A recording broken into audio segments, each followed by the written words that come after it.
Hey everyone, Crash here, this is RTA Motorsports, and today we're finally taking a look at the HP Reverb. Here we go.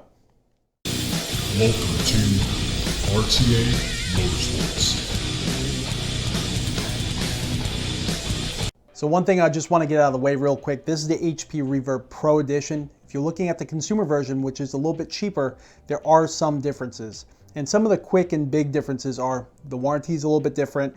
The facial interface material on this one is vinyl. On the consumer version, it's cloth, and the cable is removable. So if you're looking to also do like a VR backpack solution, you're gonna wanna look at the Pro because it also comes with that mini display cable, which is real short, so that way you just go right into the backpack. You don't have all that line hanging. But the core functionality of the headset is pretty much about the same. So you're gonna be able to get a lot of information from this video and my review on this headset.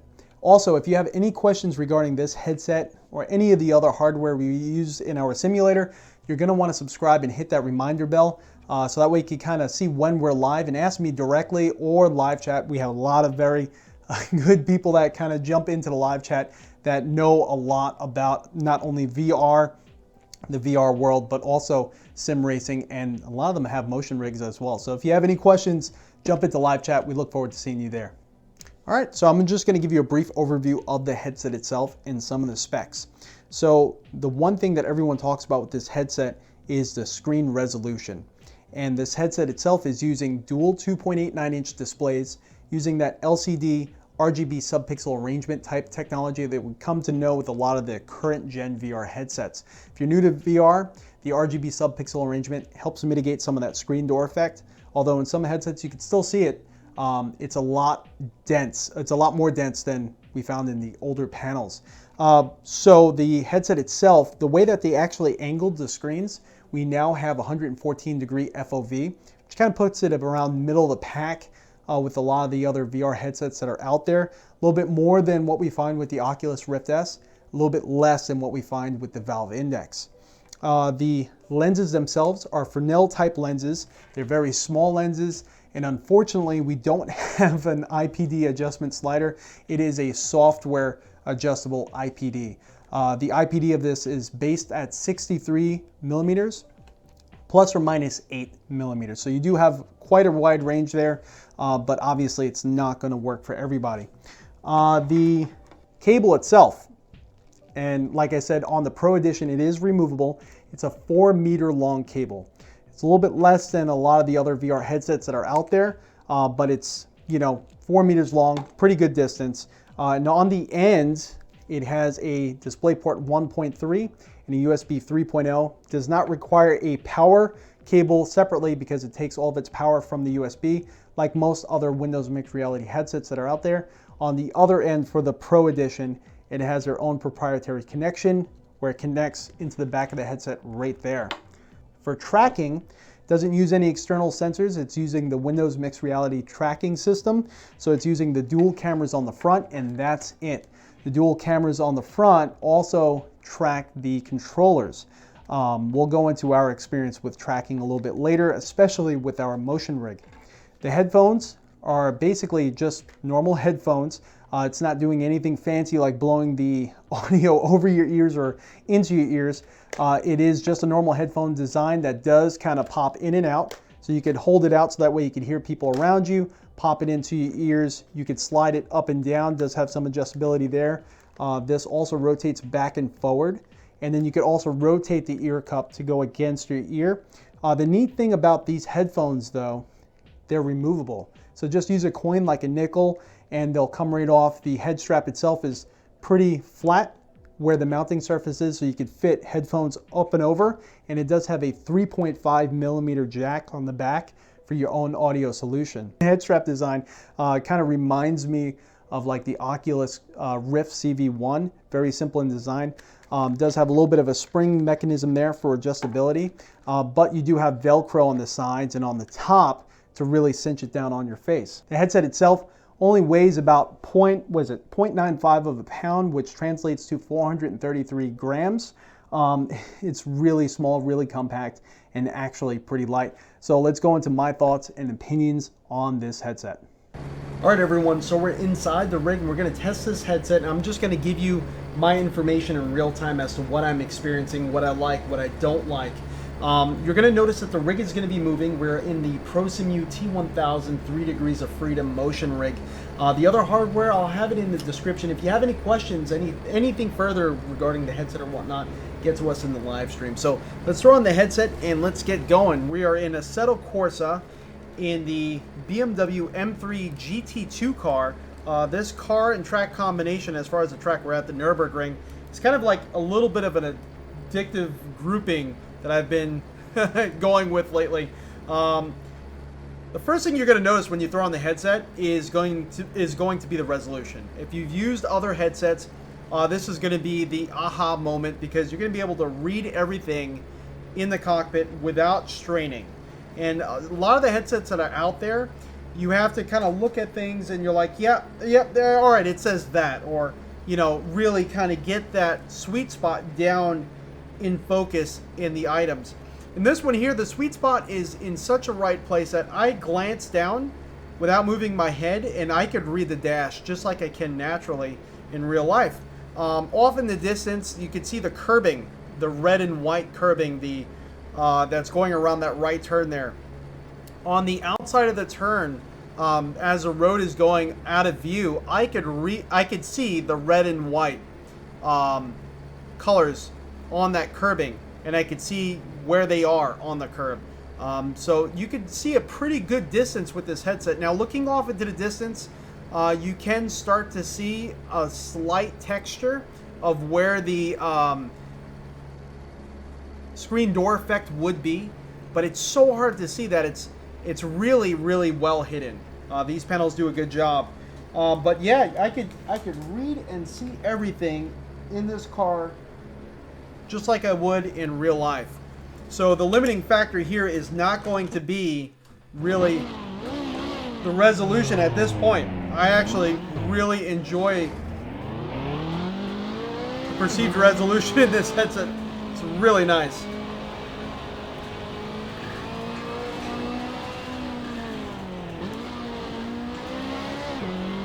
Now in Assetto Corsa, this headset really performs well. I have some cold tires. You're going to see my ghost car kind of coming into view a little bit. We do run this track and car combination a little bit. Oh, are we getting past myself on cold tires? Look at that. The screen brightness here is at a level that is really comfortable. I do gotta say, it's not too bright, not too dim. It's at an appropriate level, and I find that long race sessions, I don't feel like my eyes are being burned out of my head. Some headsets, they just take the brightness too far. But a con is the color levels. The colors are at a level that's very, very neutral and natural. The only downside that I have is that red seems very desaturated for whatever reason. I'm not exactly sure why. And it's not to the point where it's going to take you out of the experience or that it's unusable. It just, everything looks a little yellow or orange. Red doesn't pop as it does in most other headsets. So if you're doing 3D design and modeling, I would keep that in mind. I don't know if there's a way to adjust the colors or color saturation, but for some reason red seems to be pulled. Yellows and greens are pushed at a level that's, everything else looks natural. Nothing looks kind of dolled up like a TV in a display room. Everything looks natural except for the reds. So that's a little bit of a con there. If you're looking for total color accuracy, that may be an issue. There's no mirror, there's no smearing on the screen that I'm experiencing. The sound is really good, but I do gotta say I really don't like the ear cup design. It's not a vinyl cover like the facial interface, so you can't wipe it. It's a cloth with very thin foam underneath, so you feel the hard plastic edge of the ear cups on the cartilage of your ear. And sometimes I end up having to adjust it a little bit. It just starts irritating my ears a little bit. The cable as well. Cable's very hard, very thick, very heavy, and I do feel like it's pulling the back of the headset a little bit down, and sometimes in a race I find myself pulling the front of the headset down and adjusting it back in position. But I do enjoy how nice and comfortable the headset is to get on otherwise, and how easy it is to find the sweet spot. I do gotta say the sweet spot for me works much better and seems much larger than the Valve Index, although it's not as big as like the Oculus Rift S. To me, that seemed like it had a really large sweet spot, very comfortable. I felt like the headset can move a little bit on my head, and I never lost the sweet spot. Everything is performing really well. I do love how the facial, the front of the headset, not face, the front of the headset is that cloth, and it's hiding not only the electronics underneath and the actual hardware in the headset, but there's also, they built in some vents that go from the front to where your lenses are, and where your lenses are surrounding it is cloth as well.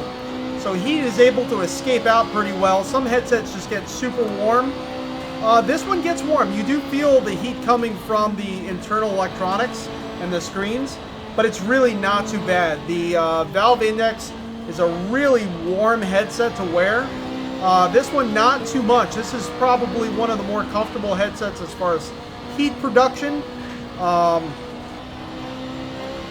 Hardly any light leakage at all. The nose cup design is super comfortable. I don't even feel it touching my nose. I do gotta say, this one and the Samsung Odyssey, the first gen, has gotta be some of my favorite headsets as far as comfort is concerned.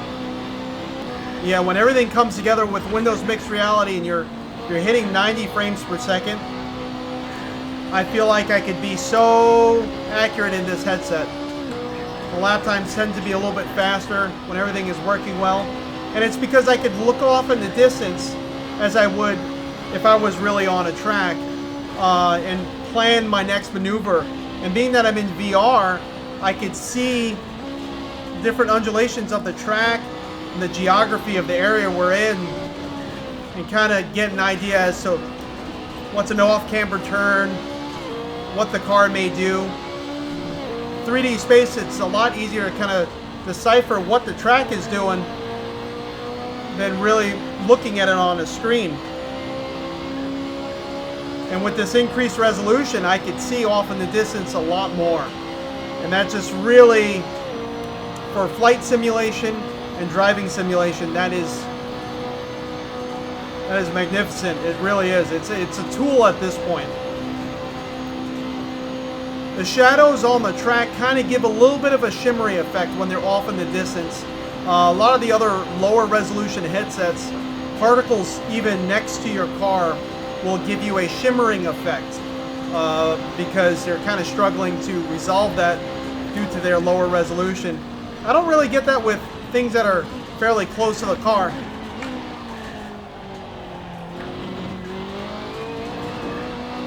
But things off in the distance, mainly shadows on the track or particles on the track, you do get a little bit of a shimmering. It's kind of something you're going to notice in most headsets that are out there, unless you kind of lower down the texture quite a bit in your graphical settings.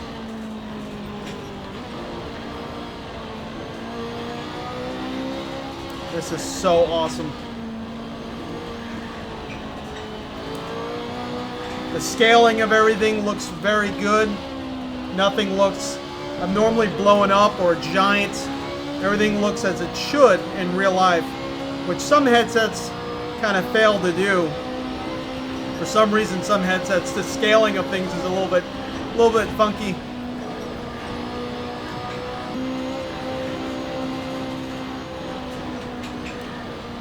Woo, little slide there.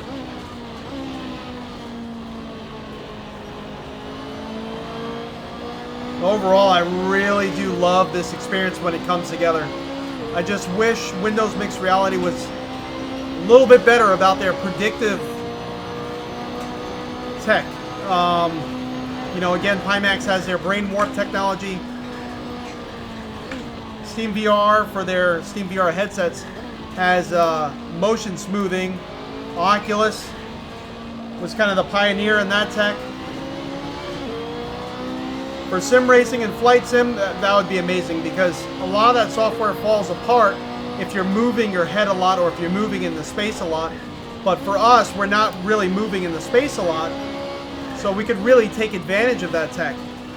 In Pimax, it does come across a little bit with edge blurring if you're turning your head a lot on items in the distance or other cars. But for the most part, it smoothens out really hard to run situations, and almost makes it imperceivable that you're having frame issues. With this headset, especially in iRacing at this track, it kind of falls apart a little bit in some areas. Most of the track runs at 90, but especially when you're passing the pits, you make that first left-hander and you can see the grandstands off in the distance.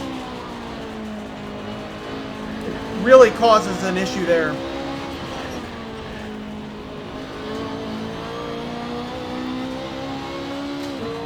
But I said it before and I'll say it again. I'm really comfortable with keeping this resolution, this level of resolution, for the next few years, or however long it takes, to get low to, to get low to mid tier computers to run this resolution without any sort of issue. Whether it's software or hardware implementation, you know, graphics cards getting stronger, CPUs getting stronger and faster.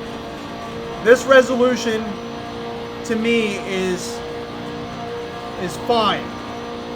It is fine, and it will be fine for probably the next few years. Until, like I said, lower end systems can run it at 90 frames per second steadily.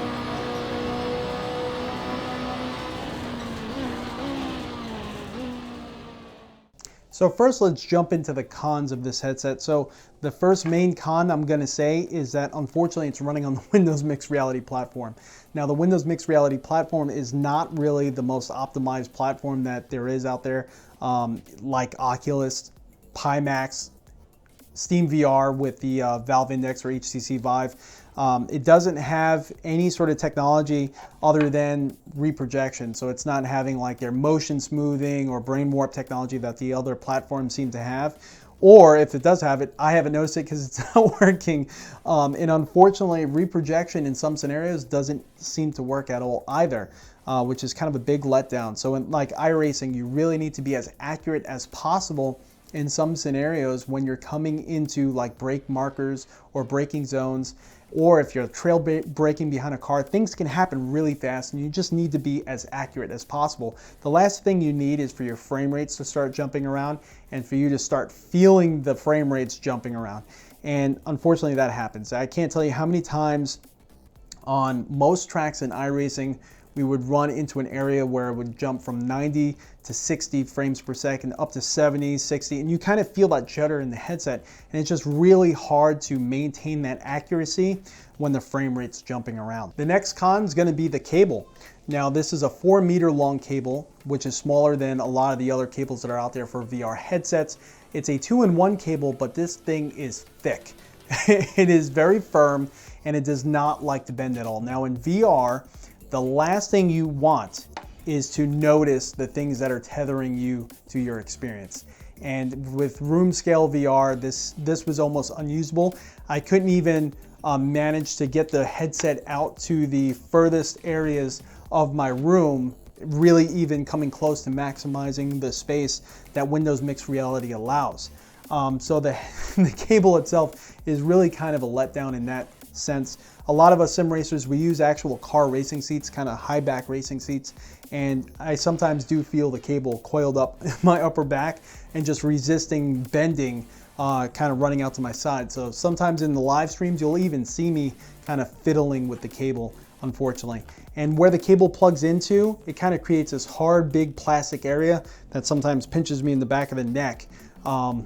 It just, overall, this cable was not a good idea. It's not planned, not implemented well. Kind of hope that there's going to be an aftermarket solution eventually, but I really don't think that there is going to be one.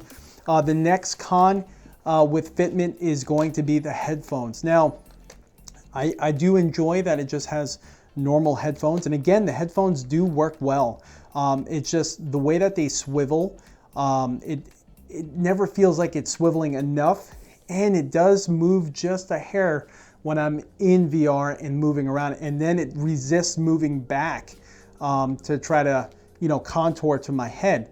And being that there's not much padding on these headphones, it's not like the Samsung Odyssey where they has a nice robust vinyl cover that has padding in there. This is a very thin sort of foam padding, and on the edges you could actually feel the hard plastic. That does create pressure points on the cartilage of your ear, which is pretty darn uncomfortable. And it's a shame too, because the headphones actually do sound really good, and I'm sure there's maybe some aftermarket solutions that you could put over these that I would like to find, because I do like to retain the use of the headphones because they just sound fine. And the last con is, if you are new to this channel, this is our second HP Reverb. So the first one that we purchased had a dead pixel on each screen in each eye. And it was almost in the same location. It was so weird. So it was very hard to ignore because I had two bright dead pixels right in my eye. And also the right ear cup was causing a lot of static. I had to remove it and replug it in pretty constantly. I cleaned the contacts. And when it went off, whenever the static would start, it would be so loud that I would spin the earphone up out of the way because it was just completely distracting. The headset itself was defective. We did return it. We did get a new one. And this one here, we haven't had any issues with. And this is where I'm going to urge you, whenever you're watching or reading reviews of the HP Reverb, you're going to want to pay attention to when those reviews came out, because I couldn't get them to confirm, but some people said that they did get a confirmation, but they didn't tell me personally that the initial batch of the headsets had issues and that they changed some sort of manufacturing process. I'm just speculating there because I couldn't get a confirmation from them directly, but a lot of the people that seem to have their HP Reverbs now, that have purchased it now, seem to not have any issues, especially like the mirror, the blurring or the smearing on the screen was kind of a big issue. And a lot of people on the original group also had their headsets, the screens turn off mid-sim or whatever they were doing between an hour and a half after use. We haven't had any issues with that, and we have done quite long racing sessions with this headset, and we haven't experienced any of that at all. So again, if you are looking at some reviews, they did have quite a hard launch with this headset. Try to pay attention to when those reviews came out, because I kind of think there was some changes during that lapse of time that you couldn't buy one. But now with this headset, haven't had any issues thus far. So let's go into some of the pros, one being the size and weight. This headset is very compact, very small. It feels like it's constructed extremely well. I don't expect this headset to break or to be one that I really have to, be very nervous about handling. Just the headset feels like it's constructed really well, really fine. It looks very attractive, especially for such small size. And the fitment on my head is super perfect. The nose cup design is very simple, and I hope a lot of companies kind of take note of this nose cup design here. It doesn't cause any sort of pressure point on the bridge of my nose, blocks out all the light. I don't have any light leakage at all. And honestly, I really enjoy the fitment of this headset. I wouldn't say it's as comfortable as the Samsung Odyssey, but it is pretty darn comfortable of a headset. And especially being that you have this giant ring on the back, kind of cradling the back of your head, it really makes it so the weight is evenly distributed around your head, kind of making it a very comfortable experience.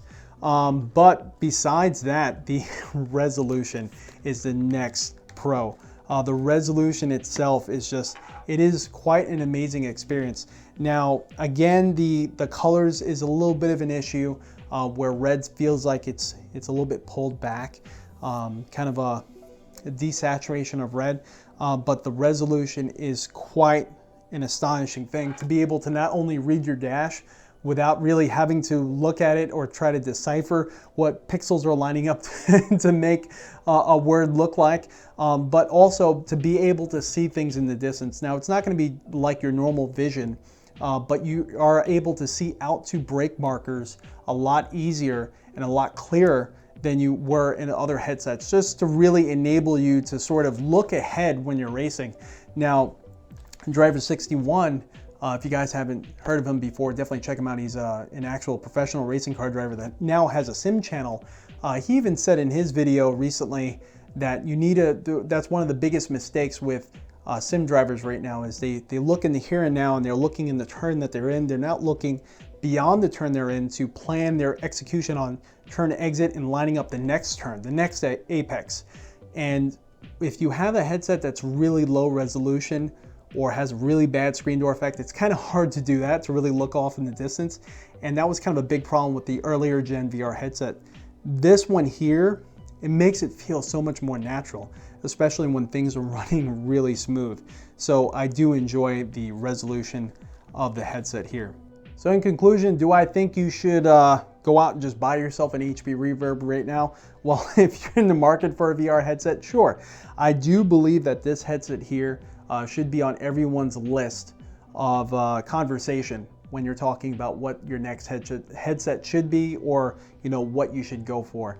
The headset does have some drawbacks, the major one being, unfortunately, the software it's running on, Windows Mixed Reality.